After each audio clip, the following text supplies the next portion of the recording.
In the mid-1970s, the United States Army ran a competition to find a new machine gun. The M73, which had been mounted inside American tanks and armored vehicles since the late 1950s, was a failure. Chronically unreliable, prone to jamming, a weapon that soldiers in the field had learned to distrust. The Army needed something better. Two finalists entered the final phase of testing. One was an American design. The other was a Belgian gun that had been in NATO service since the early 1960s. The Belgian gun didn't just win, it won so decisively that an Army general asked to grade the weapon's performance said it got an A. And the only reason it got an A was because there was no higher grade than A. That gun was the FN Mag. The United States designated it the M240. It entered service in 1977.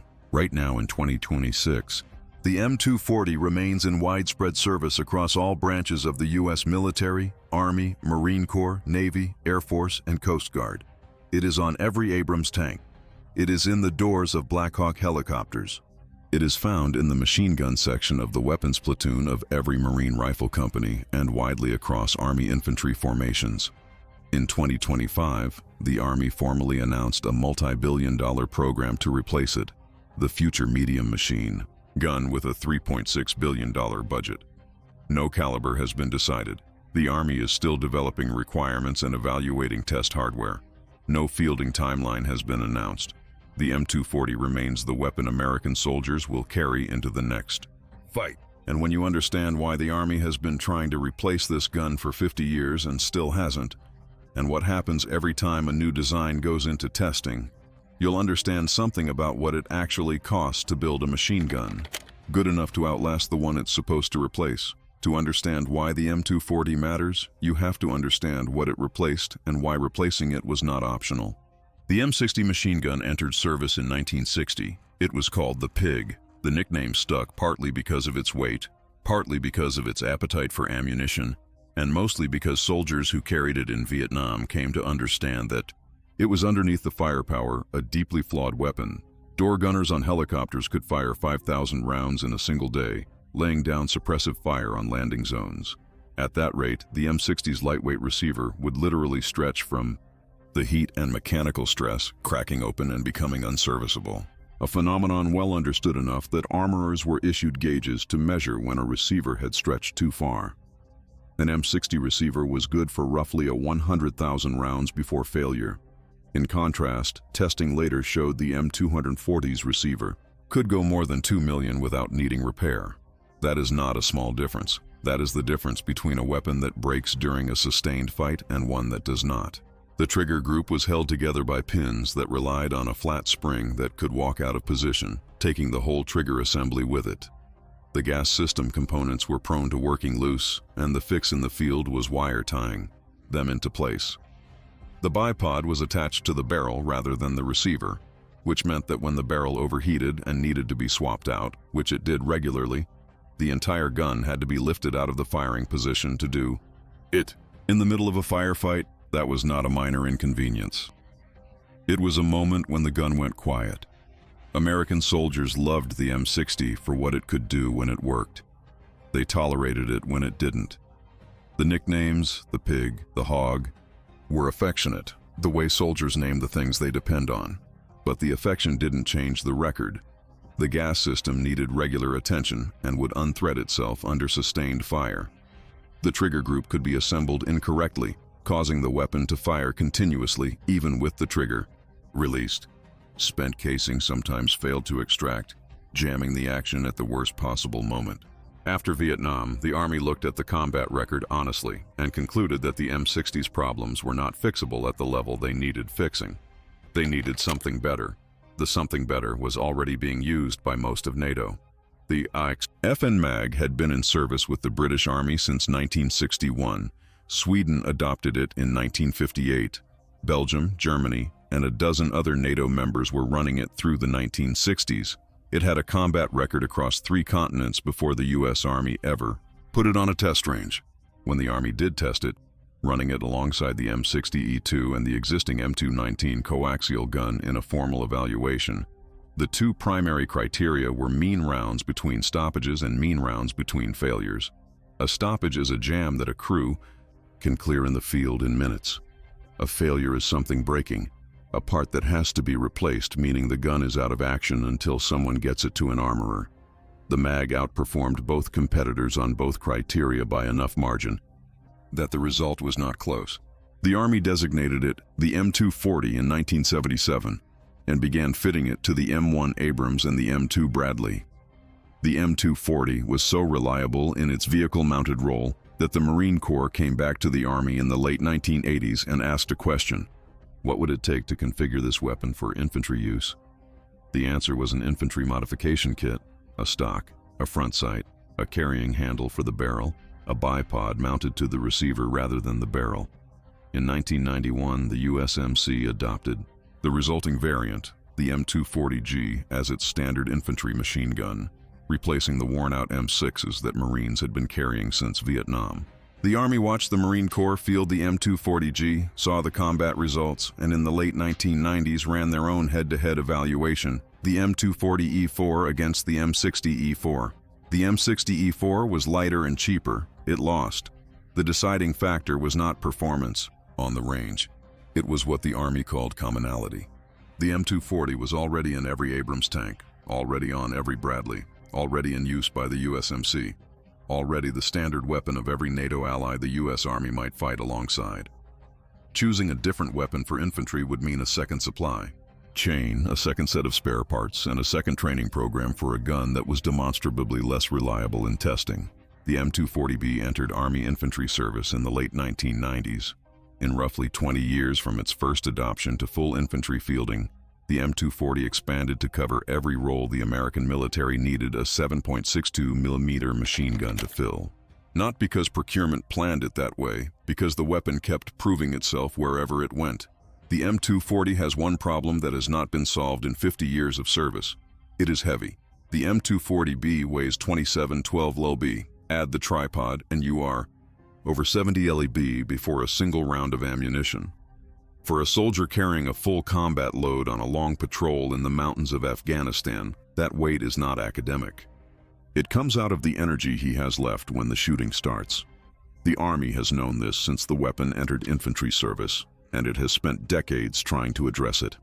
The M240L, which uses a titanium receiver and polymer components, shaved the weight down to about 22 lb, 512 lb lighter than the M240B. That is a real improvement.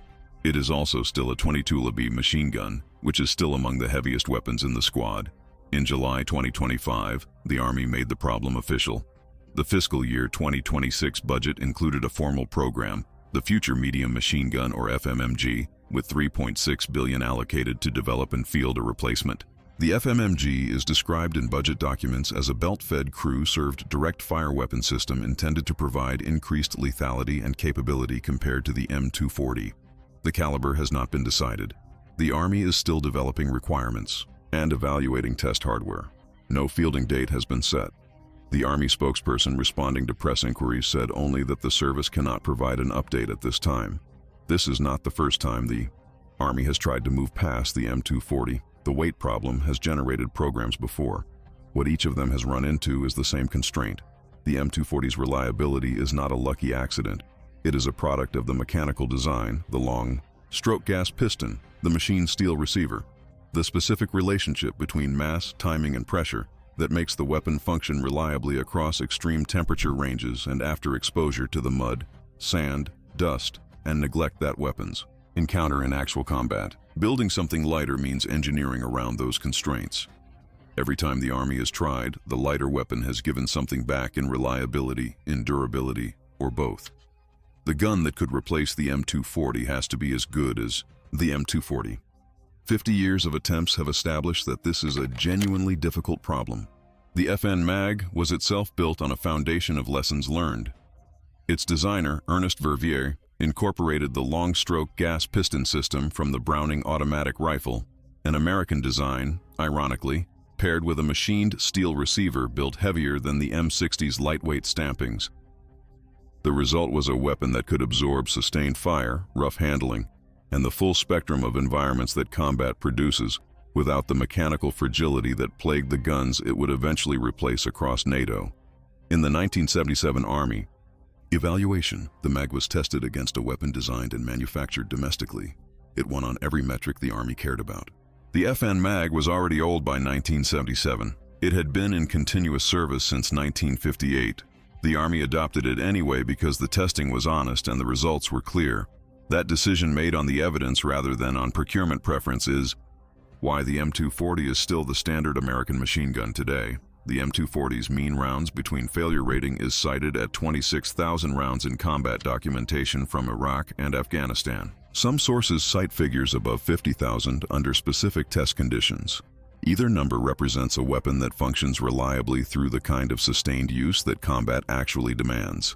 The M60 failed at around 1,700 rounds between stoppages in comparable testing. That gap between a weapon that breaks during a fight and one that keeps going is the operational reality underneath the specification sheets. What the FMMG program represents is not a failure of the M240. It is an acknowledgement that the threat environment is changing. Adversaries are fielding weapons with greater effective range than the 7.62mm cartridge can match.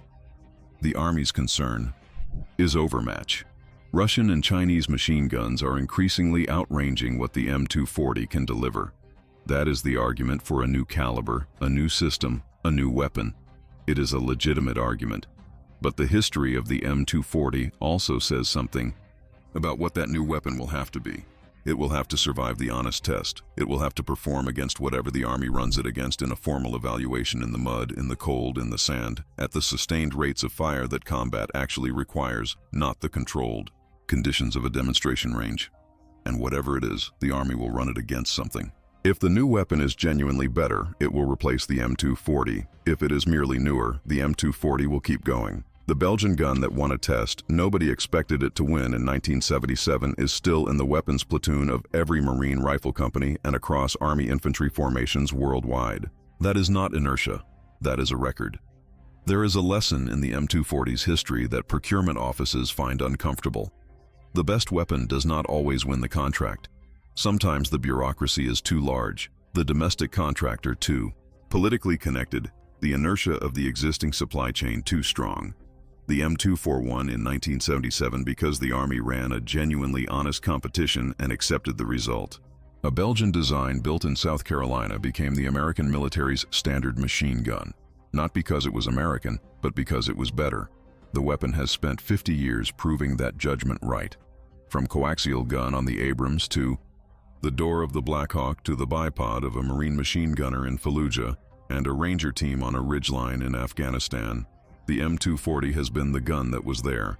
Reliable, heavy, still running. The future medium machine gun program has $366 billion in no timeline. The M240 has 50 years of combat and a receiver that still gauges in spec. Until the Army finds something that passes the test the mag passed in 1977, the answer stays the same. If this is the history you're here for, the engineering decisions, the honest tests, the reason some weapons outlast every program designed to replace them, subscribe. More is coming.